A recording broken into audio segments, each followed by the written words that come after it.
Well, hello, everyone. Good afternoon. We're pleased to have Dr. Michael Albanese with us once again. Small group, but it's good to have you. And he's going to present Ergonomics 101, so please welcome Dr. Albanese. Am I up high enough here? All right. I tend to speak very loud, so I usually put the microphone lower so I sound like I'm in a concert here. Well, welcome.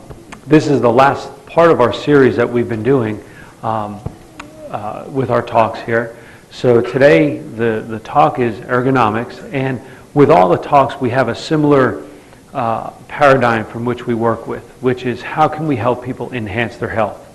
Whatever the topic has been, whether it's been nutrition or stress or thinking well, it's always been about your health. How does this particular topic convey to affecting my lifestyle and my health? And that's part of our mission, to educate people about health, wellness, and the human potential, and to provide practical tools to help increase your well-being. So today, yes, we're going to talk about ergonomics, and really I don't have to talk about too much because everybody knows what to do. How to bend, how to sit, proper posture. It's just a matter of doing it, and that's the big thing. With anything, you can have the information. It's actually putting that information into practice, and then making that practice a habit or a pattern. That's what we need to work on. But that's kind of on you. I can teach you things, and then you have to carry it out. So I'm going to talk a little bit just very quickly about ergonomics in terms of posture. But then I want to build on that and explain how posture can affect your health. Because we don't think about it in terms of health. We think about it in terms of how you look from the outside, aesthetics, if you will. But it has much more to do with your health than it does, well, you're always slouched over, or you notice one shoulder is higher than the other. What does that actually mean? So I'm going to show you very quickly proper posture. And that's a big part of ergonomics because you spend most of your time either in bed or at work. Predominantly that's, could be 16 hours of your day. And the other part is commuting and going home and things like that. So if you have proper posture during those 16 hours, that can have a huge impact on your health. So I'm going to demonstrate something very quickly, and then we're going to talk about posture, and then we're going to move on to how this impacts your health. If you think about 90 degrees, that's proper posture. Yeah, everybody sits up now. Looking at your knees, basically 90 degrees at your knees, 90 degrees at your hips. Your keyboard and your desk, 90 degrees. Everything should be 90 degrees. Your eyes should be about a third of the way down the top of the monitor. So you're not looking up, you're not looking all the way down. Your head should be nice and relaxed. That's proper posture. That's the way we should be. Now your keyboard also, if you place your hand just on your desk, typically you're going to place your hand like this. You're not going to put it flat. It's kind of an unnatural position. You're naturally going to have an arch to it. That's why they designed those keyboards. I'll probably get myself in trouble because everyone now is going to complain they're going to have to buy new keyboards. But the keyboards that are designed at an angle are actually the best keyboards for you in terms of how your body is structured. If anything, the best thing to do with your knees is to raise them just slightly above your hips, breaking a little bit of that 90 degrees, but that takes a lot of pressure off your low back. For example, you can set a phone book underneath your desk, something simple like that. Or you can go out and buy one of those little footstools. But just placing your feet up just slightly off the ground takes a lot of pressure off your low back. A lot of people will buy lumbar supports and little pillows, and those things are beneficial, but by changing the position of your feet, it actually can take a lot of that pressure off your low back. The other thing is then from the side, your ear should be in line with your shoulder, your hip, and your ankle. This is proper posture. Well, when you sit down, you just take your ankle out of play, your hip, your shoulder, and your ear should be in line. For every inch, and we see this a lot now, everybody here works on the computer, right? Do you like working on the computer? Really? See, I think a lot of people do. During the court, it's like a relationship. You get to meet each other, you court, and then you get closer and closer, and your relationship grows. Well, in the beginning, when you first meet someone, you have this space around you, right? Your little safe space, and nobody really invades that space. But as you get to know people, they kind of come into that space, you're comfortable up closer with them, right? So I think that kind of parlays it to computers. When we first started using computers years ago, it was kind of foreign, right? But now we use them a lot, so we like them, And I know this is a fact because at 9 o'clock you get to your desk and you're like this. 11, 12, and then at 3 you're getting closer to it, and there's that relationship you develop with your computer screen. You want to be close, and that's great, but it causes problems with your posture. Okay? So ear and shoulder should be in line. For every inch your ear is in front of your shoulder, it actually is the equivalent of adding 10 pounds of stress to the joints, muscles, and your spine. So it puts a lot of stress on the base of your, on the top of your shoulders and your neck. So you can develop a nice relationship with your computer, but just keep a distance. Keep it a long distance relationship, okay? Because that oftentimes happens.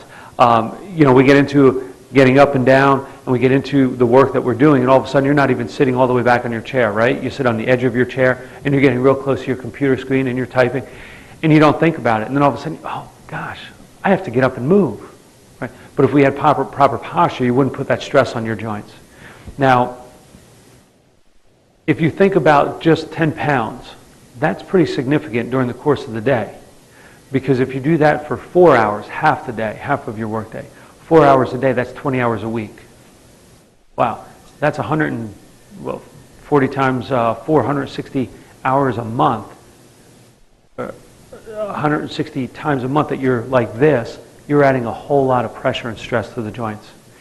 How many people have tight shoulders? How many people leave and say, oh, my neck is stiff? Or, honey, can you just rub my neck for a little bit?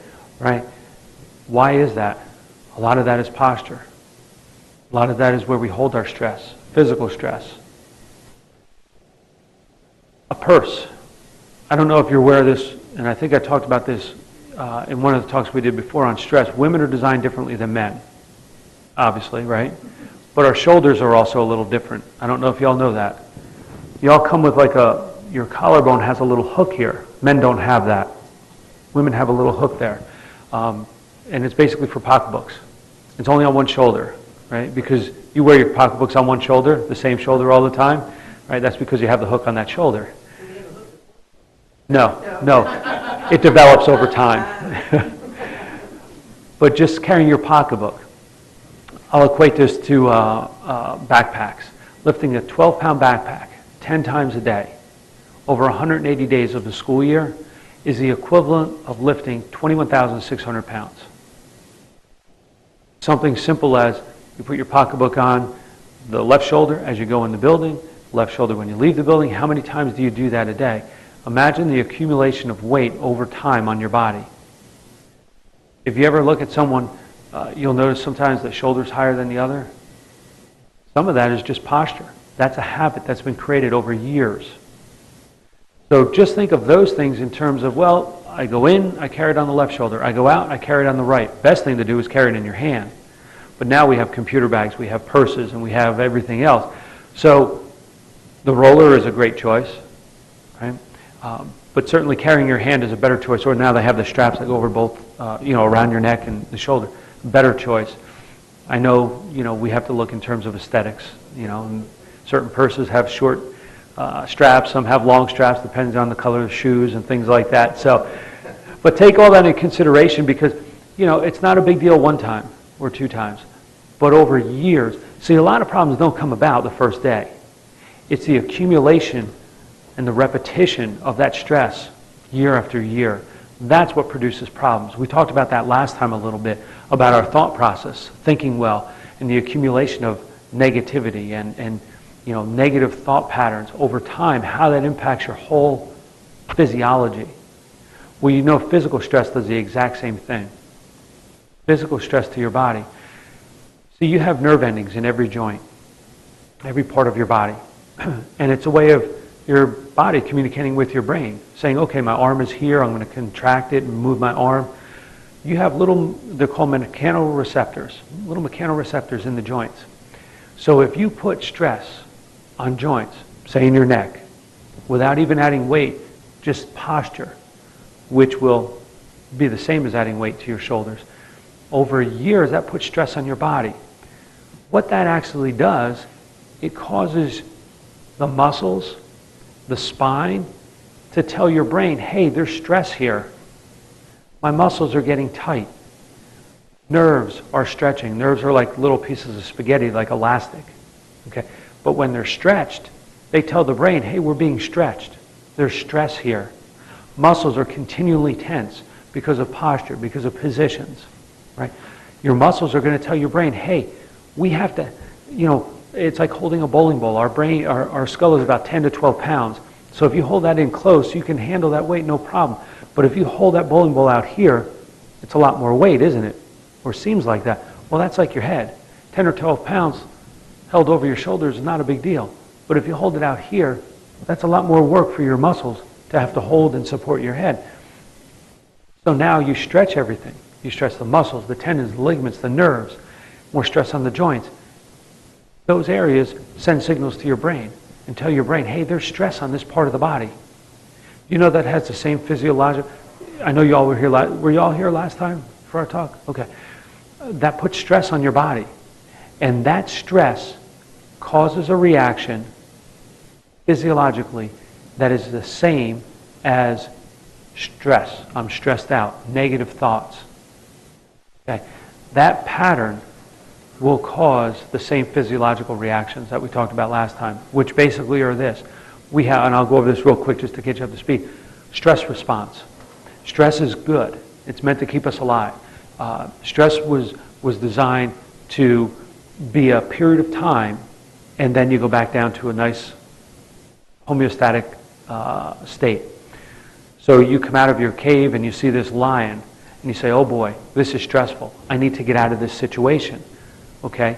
During that stress response, blood pressure goes up, muscles contract, blood vessels constrict, respiration goes up, a lot of other things happen. Cholesterol changes. We have higher cholesterol during those times.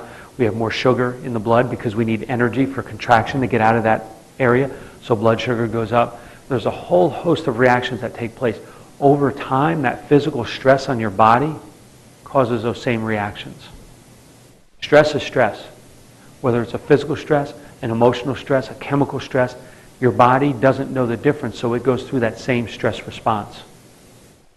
So over years, why do we have chronic tight muscles? From the position we're in, posture, muscles get tight because they're saying, well, we better stay tight because this head is all the way out here and not over the shoulders. I'll give you an example. They do studies with posture. Posture, with people that work on the computers, over a period of time, develop postural patterns, like we've talked about. Different parts of your nervous system control different organs. Right? So the nerves in your upper back go to the lungs, the bronchioles, the heart. Your brain is up here, the heart's over here. The only way they're connected is through the nervous system. So your brain is saying, okay, we're running, heart, speed up, oxygenation, increase. So that normally happens. Stress does the same thing. When there's more stress on that part of your body, your sympathetic nervous system, the part of your nervous system that's in your mid-back, stimulation of your sympathetic nervous system. Stress causes that. Causes increase in heart rate. It causes increase in respiration. They studied 10,000 people, and they found that chronic poor posture and stress on the upper part of your back and the lower part of your neck caused heart rate variability. Okay, heart rate fluctuations. Just by the postural stress over time. People who sit and instead of sitting upright, they're like this. They do studies on bus drivers and truck drivers. Right? They're like this during the course of the day. What do? They're compressing all their organs there.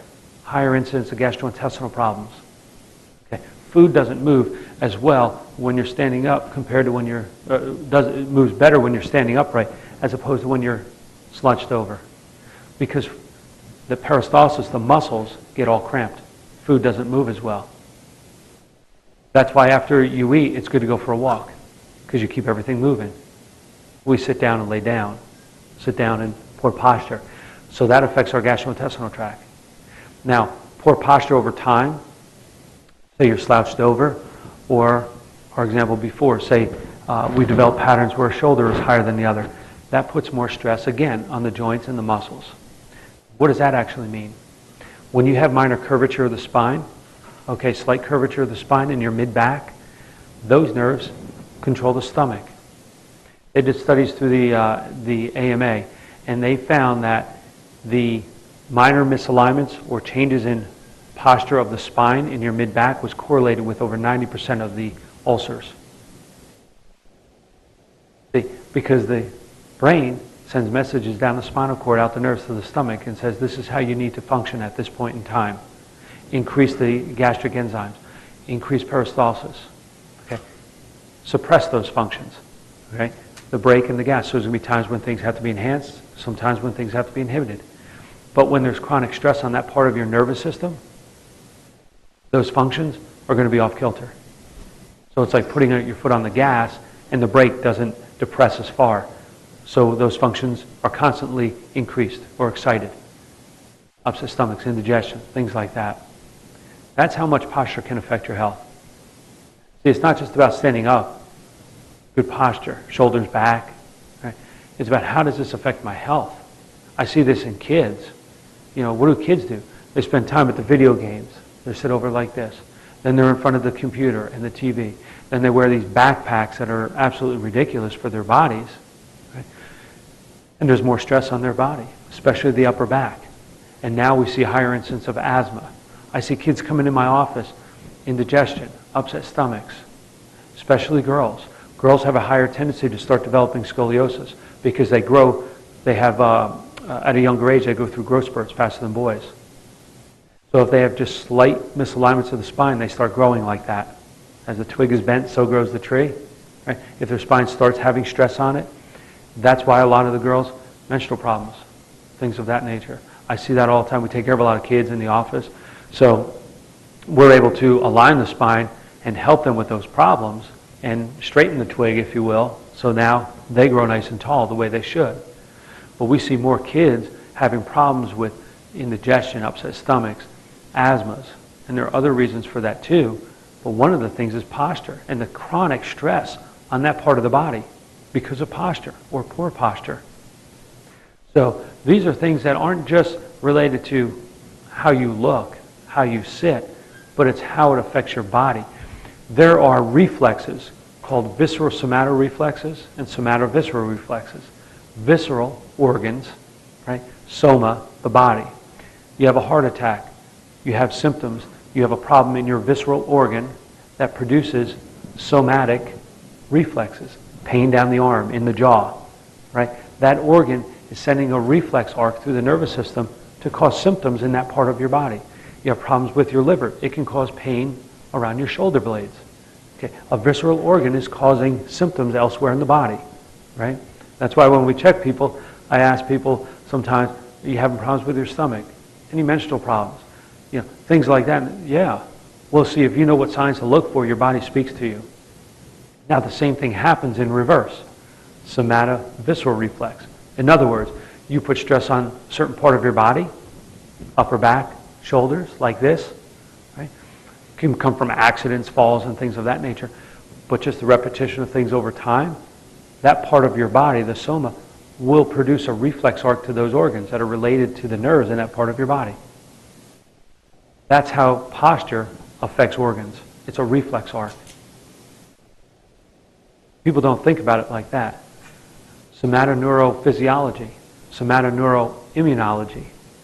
What that means is the body, the posture, can cause problems with your immune system. Because you're stressing your body, that puts stress on your nervous system, which is controlling your immune system. They work as partners. So, ergonomics is much more than sitting up straight. Where's my computer? It's how it affects your health. That's the big picture. Everybody knows how to bend and lift. If I ask you how to bend with your back or your knees or legs, well, we bend with our legs. Pick up with our legs, lift with your legs. We all know that, right? When I've done this talk for people that work in an environment where they're doing a lot of repetition, lifting and bending, what happens a lot of times is during the morning, everything is working the way it should. Then we get lazy, we get a little tired. Oh, I'll just, bend like this. The repetition of that over time puts more stress on your body. We all know what we should do. It's a matter of carrying it out.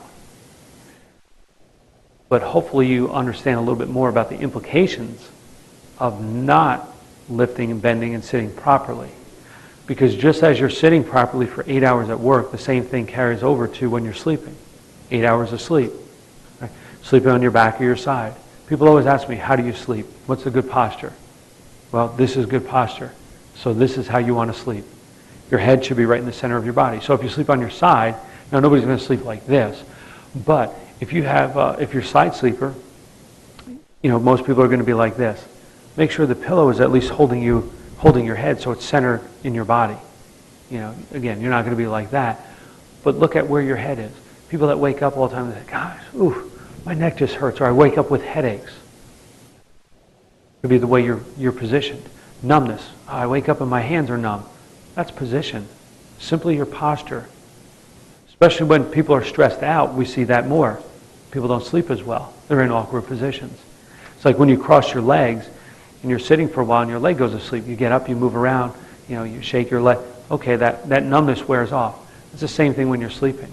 Except you can't control it because you don't know your hand is falling asleep a lot of times until it's already there. When you're sleeping on your back, you want your ear and your shoulder to be nice in line.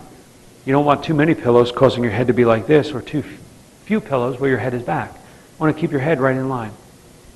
There's no right pillow or wrong pillow. It's what pillow is right for you. There's no right mattress or wrong. It's what one's comfortable for you. The more firm, the more support. Contour pillows, pillows with a little concavity in the middle. It really is what pillow enables you to get in a healthy position. Same thing when you're driving. I see this with the kids a lot of times. They drive like this. And they have to look cool. But think about where you spend most of your time. At work, in the car, sleeping. So those are things that if you're going to change anything, look at those things and say, well, okay, where am I right now? Every once in a while I have to go to someone's house and see them at their house.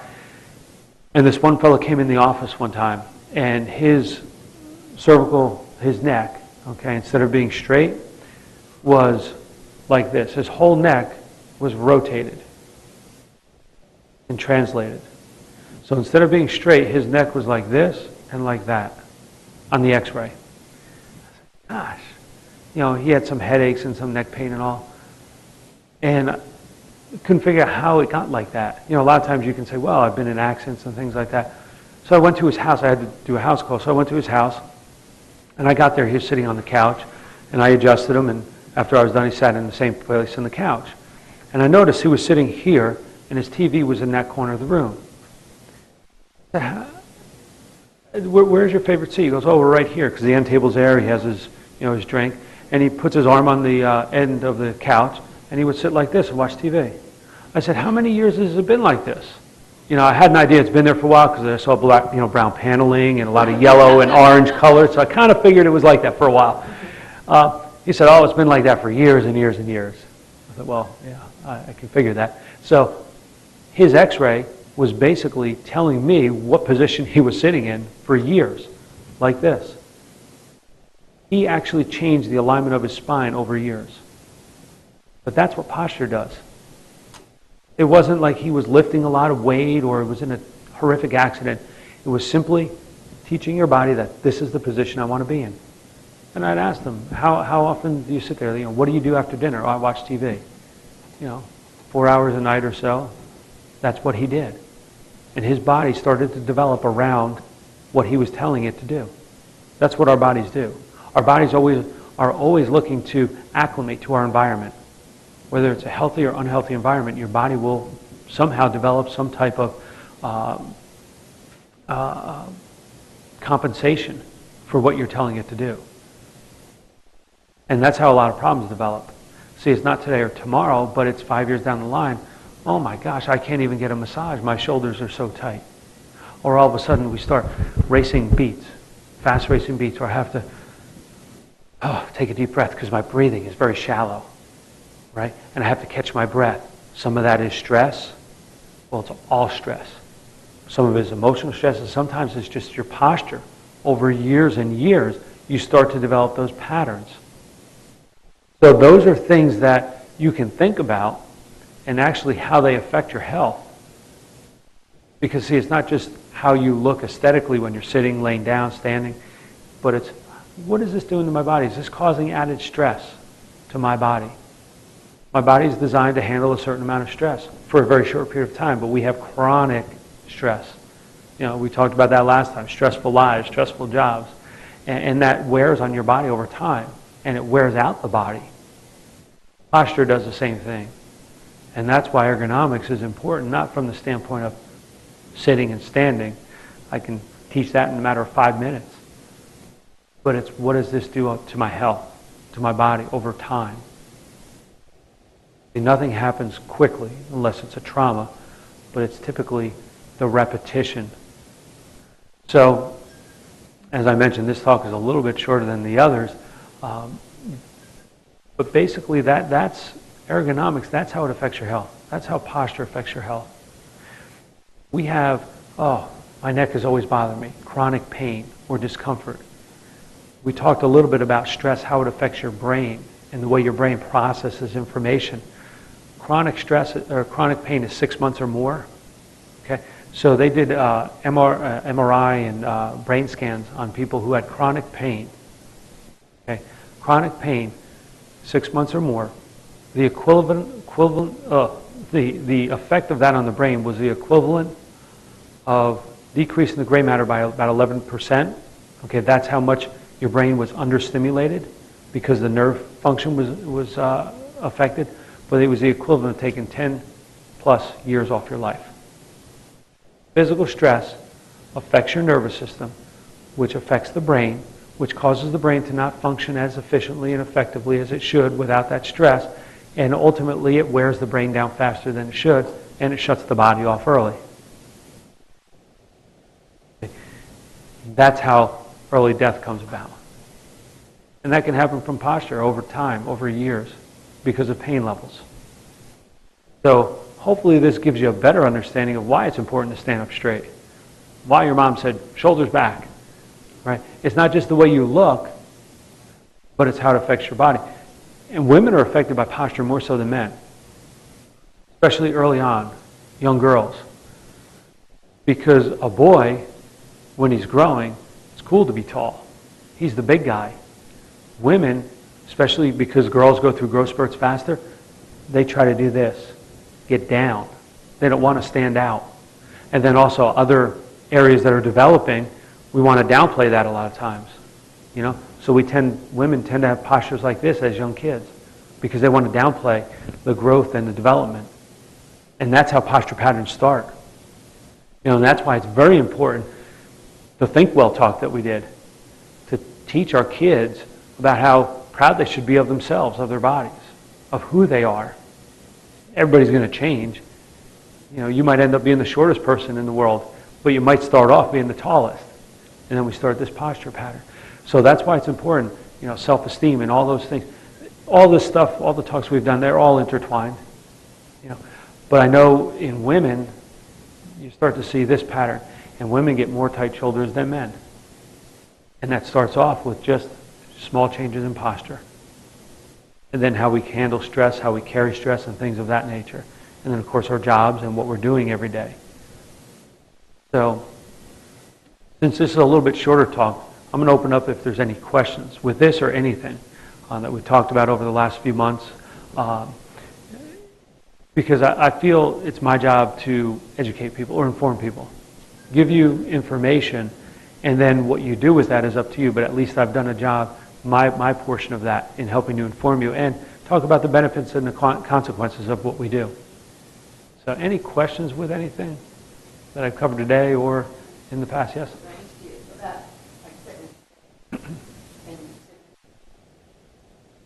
Correct. No, it really doesn't. Right. Well, everybody's different heights, so the desk is a generic desk, a generic seat. And I put it up and further back so that I can get in. Right. Thought maybe that would, make me feel better. Right. And I feel like I'm going into the wall. Right. I'm punching in. So I'm thinking, well, maybe if I get a stool, set myself back, I would be better. Yeah, and it really, I like to just bring my knees slightly higher than my hips. So I put I put two phone books, and each one is about this big. So about that much. They have these little supports that are angled like this, which are great, so then your feet aren't flat, they're kind of like that. And they can cost maybe anywhere between 10 to 20 some dollars. It's not a fancy thing. It's just something to put your feet. That's all it is. Yeah. Well, you will probably, because you're probably not up against the back of your chair, you know, and partly because if your feet aren't firm on the ground, you scoot forward so you can put your feet on the ground, then you're trying to get closer, so you scoot forward. Yeah. Yeah, at the end of the day, gosh, I don't feel good in that chair. Maybe it's the chair. Well, maybe it's you on the chair. So, yeah, that's an easy fix, to just prop your feet up. Yeah, because you always want to put your backside right against the back of the chair so you're supported well. Any other questions? Yes?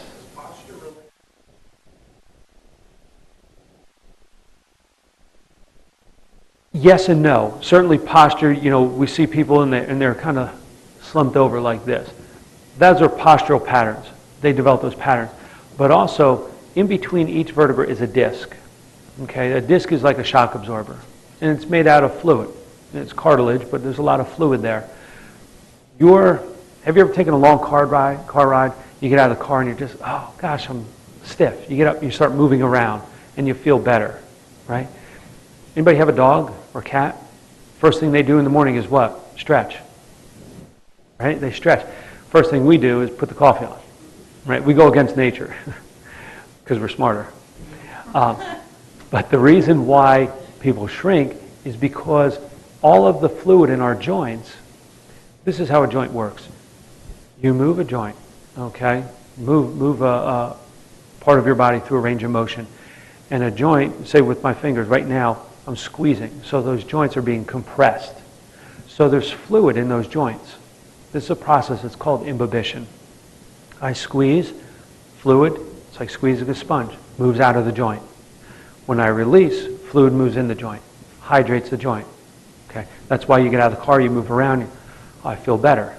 Okay, that's why people move to Florida from up north, because it's warmer, right? Muscles and all are more relaxed. So, anyway, I don't know why I said that, but anyway, yeah, I'm from New Jersey. I guess I'm just thinking of all my relatives down in Hollywood playing shuffleboard. But what happens over time is the joints become dehydrated. That happens because they don't move properly. Either you're not moving overall, become more sedentary, or say with the spine, what happens is if a vertebra just shifts out of its proper position and it's not put back in place, that range of motion segmentally is disrupted. As such, that joint won't go through a normal range of motion. That process that I mentioned, imbibition, that fluid exchange decreases and eventually stops. That's what people hear about arthritis, spinal decay or degeneration. That's what it is. It's the joint not going through a proper range of motion because the vertebrae that are connected to that joint are not aligned properly. So that process over time decreases.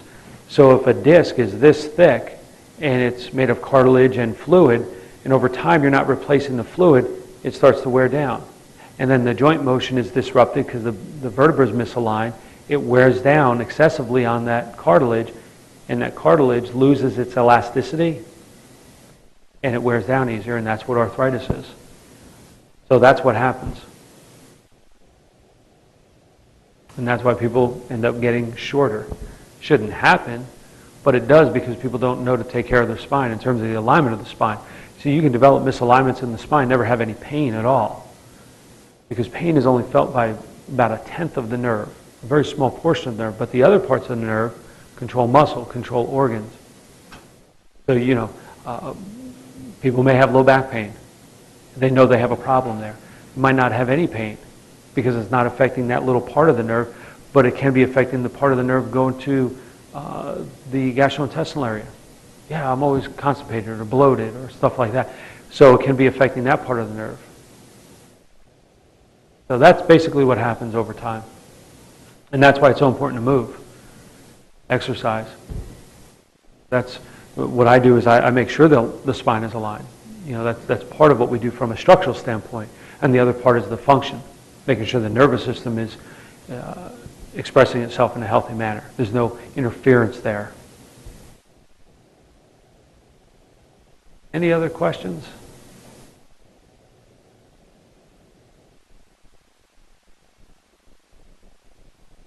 You know, backpacks and, you know, I think you got these little. I wondered if you could address. Well, it is to a certain extent. Like I've tried to get into the school, the PTAs, and talk to the parents, really, of the students. And then you run into problems because now so much of what happens when you get to a municipality and all, a lot of it is based on who's responsible. So they can't take a lot of times the roller backpacks because of liability. People trip over them or what have you. And, you know, you have to take these books home. You have to get them home. Sorry, it weighs 40 pounds or 30 pounds. We all know it's a problem.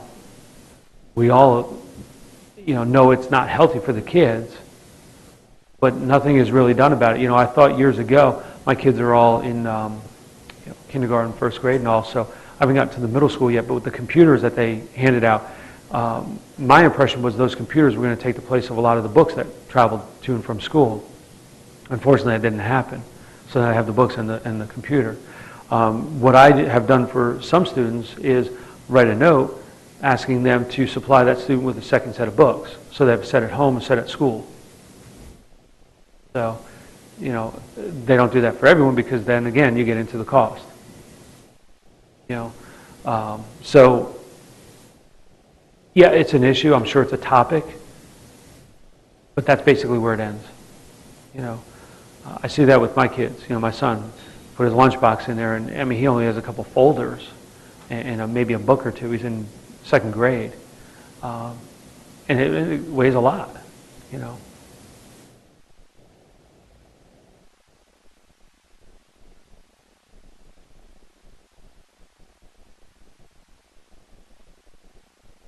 Oh, really? How much that's going to cost, I don't know, but like.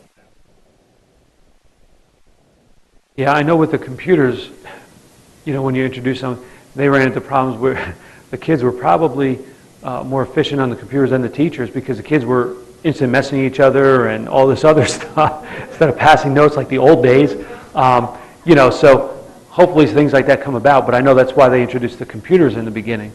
You know, I'm sure the cost from that is going to be extravagant, you know. Not that it probably has to. They can probably, you know, provide those things to the schools at a very discounted rate, but I don't know. I don't know, you know, there's really no good, I mean, the backpack shouldn't exceed 15% of a child's weight. So a 100-pound child should carry a backpack that's less than 15 pounds. I don't think that exists. So I could pick them up. Yeah. Literally could not pick them up. I've weighed little kids that come in the office are 86 pounds. I weigh their backpack and it's 30 pounds. 20 pounds is normal. So. Any other questions? All right. Well, I thank you all very much for being here. I hope this was informative, not only from the standpoint of proper ergonomics, but how it affects your health. So I appreciate your time. Kim has a little package she's going to hand out with some information, and it also has in it a little gift card if anyone is interested in coming in the office for an evaluation. We extend that to you and your families as well. So I thank you.